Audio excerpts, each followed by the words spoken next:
My name is Maggie Spock, and I make, my partner and I have had our business since 1971, and we make a lot of the jewelry and insignia and things like that in the Star Trek films, and have since Star Trek the Motion Picture. And we like to think that what we make will help the person seeing the movie get instant, maybe subliminal clues to what's underneath what the dialogue is saying. Is the civilization that's wearing this fully formed? Is it primitive? Is the character vain? Obviously, is it a good guy or a bad guy? But there's just so many things, small clues that can be picked up by what people are wearing. It was very unformed in Star Trek I, except for the Klingons. And I think there were only 3 Klingons in Star Trek I, and we had a lot of time, which in succeeding ones we did not have. So Bob just designed and designed and designed those Klingons. Hair and makeup departments were more cooperative on Star Trek than on most films. At least at the beginning, I was allowed to participate. I could sketch hair and makeups, and sometimes it would be used, sometimes it wouldn't. I did sketches for the Klingon, including the knobby forehead and head. And the makeup department very generously said, "That's great, we'd like to use it." Gene Roddenberry was not too enthusiastic. He thought they should look more like just people.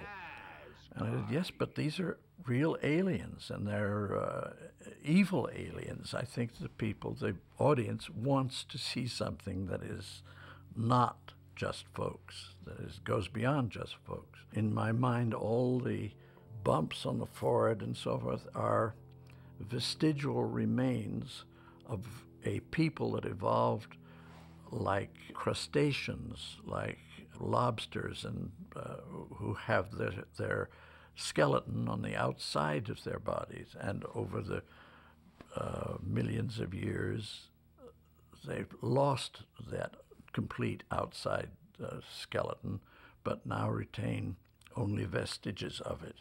And in the clothing, also, if you turn on the back of the Klingon, there's a leather spine that is part of the uniform that is symbolic of the way they used to be before they evolved more completely.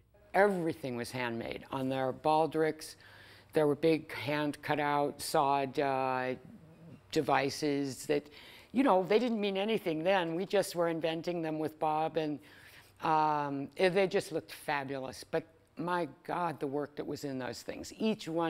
Everything was handmade, and the clothes were hand-quilted, and all the little hard borders were made of felt and boat resin and, put with bronzing powders, and they were just works of art, those first ones. Star Trek III was, of all of them, the most fun for us to work on. We, because of the Vulcans. Vulcans are beautiful. I mean, there's like the 3 main designs in Star Trek. There's the Federation design, which is always a little bit in flux in terms of its period and where it's going to be. There's the Klingons, where once they were designed for Star Trek I, that's the Klingons. And then there were the Vulcans. And the Vulcans, in my mind, were just some of Bob Fletcher's greatest art. It was beautiful art, and he pulled it from a lot of different periods. Some of it was Babylonian, some of it was French, some of it was all over the map. And it all came together in these beautiful shapes that were partly rounded and partly angular. And it was determined that all the different Vulcans would have characters on their robes. This was first established in Star Trek I on Mr. Spock's black robes, and on the few priests and priestesses that were in that movie. By the time we got to Star Trek III, these had gotten very much a part of the Vulcan culture, and it was determined that, for instance, there would be no blue on Vulcan, no blue stones, no blue anything. Now, I'm not too sure whether this is because they were going to shoot with a blue screen, and so they didn't want any blue. But so all the rocks had to be ambers and reds and maybe a little bit of green, but not much green, and yellows, and these wonderful, rich earth colors. And so it was our first, like, big getting into casting resin rocks. And if you look at the costumes of Sarek, his big ceremonial tabard has these huge rocks on it. And I mean, sculpting these things was difficult, but it was just a total pleasure because they were beautiful. If you have this just lying there, the Sarek breastplate, it doesn't mean much, but when it's on him, then it looks really cool. And this is the Vulcan breastplate, which I actually have one of. Our remaining copy of the Vulcan breastplate, and I think they're gorgeous. Although I do have some blue stones in there. They were just some colors I had left. I wasn't going to sit and cast a whole lot of extra stones just for us, so forgive me the blue stones. And then we gave one to Bob Fletcher at the end where I made clear stones for all of these and put all of our pictures that had worked on the movie underneath them and sort of painted it weird colors. But anyways, that's that. And you can see what Bob wanted on this, and this is the kind of designer he is. He wanted all of the units to appear that they are floating. He didn't want it to just look like a breastplate with stuff stuck on it. And so everything, all these units, and this whole unit was just put on afterwards, and all these things have to have these huge undercuts. And in those days, the rubber molds weren't as good, and you know, you didn't have the terrific silicones that you do now, and trying to get these undercuts as pronounced as he wanted them, and then to give the background. Of course, this painting has faded away in all these years, but we endeavored to make the background look as though it was like a brown leather, and then these old gold units were floating on the top of it, and not just that it was an ornamented or repoussé or something breastplate. Yeah, so that's that. And this was a little Spock rock. I mean, this was one of his special colors. I mean, there was a special red that we only used for the Mr. Spock necklace and for some other things, which is really beautiful. This is me very much a long time ago wearing one of the maiden hats before the gray hair.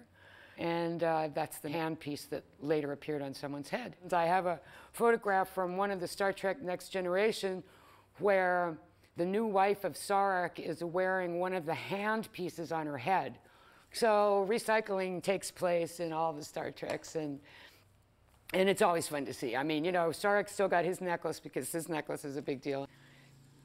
And that's the Sarek necklace of which I spoke. It's beautiful because it all moved and was hinged, and you know, in my mind it looked like a piece of really fine jewelry. It just was exquisite. The Klingon necklace was all lost wax cast bronze, hinged, moving everywhere, just a beautiful piece, and there's ever only going to be one of it. It was lost for a while, but last I heard it was found again. We had to make a mock-up of it at one point and try to resculpt it in a fast and dirty way for an exhibition. And it was very hard. I mean, it's really hard to even remember what you did because pieces of it went around the globe, and just even casting this gray stone so that it had the right. I've got so many failed castings of it still in a box over there because either they were too opaque or too transparent or something. It had to be just right. And then this was Christopher Lloyd. This is where we invented officer Klingons, so that there was a bit of gold on them rather than just all the pewter silver. So this is where we started putting the gold around the buckles and having some gold on their baldric. And then these, the gold knuckle dusters, which were individual rings rather than a whole set of brass knuckles, because it's hard to act in brass knuckles because if you open your hand, they fall off. And this way they were individual rings, but they gave a feeling of a whole. Then this gal was Valkyrie. And we made her a headdress and a buckle and all kinds of stuff. And then she was shot in such a small set that she doesn't show up very well at all, but it was really fun. That was Dame Judith Anderson's Vulcan ring. And then, oh yeah, the other thing about this movie is that you had the civilian clothes in it. Uhura's futuristic but still African feeling necklace took a very long time to figure out what it would look like, that it would, you know, still have this sort of sense of being a primitive work of art, but at the same time be in the future. And obviously, you know, you have to make the ivory and you have to hammer the copper and then plate it so that it looks like antique gold, and that's what we did. We also made Asian, Japanese themed stuff for Mr. Sulu and Russian feeling stuff for Chekhov, and everybody's civilian clothes echoed their national origin. And so that is pretty much all that we have left, except for one of the old, sad little original pins. You know, they lasted a long time, all the way up to all the generations. The next generation, they were using these things. And they still kept elements of the design. And I think that's what's great about the Star Trek films, is that there's a history. And so even if they're not using this pin anymore, they're using elements of its design because it is its own history, and it's kind of made up as it went along, but the history really works in it, I think. I really don't know another film or set of films that invented its own history and is really mired in it in a positive way.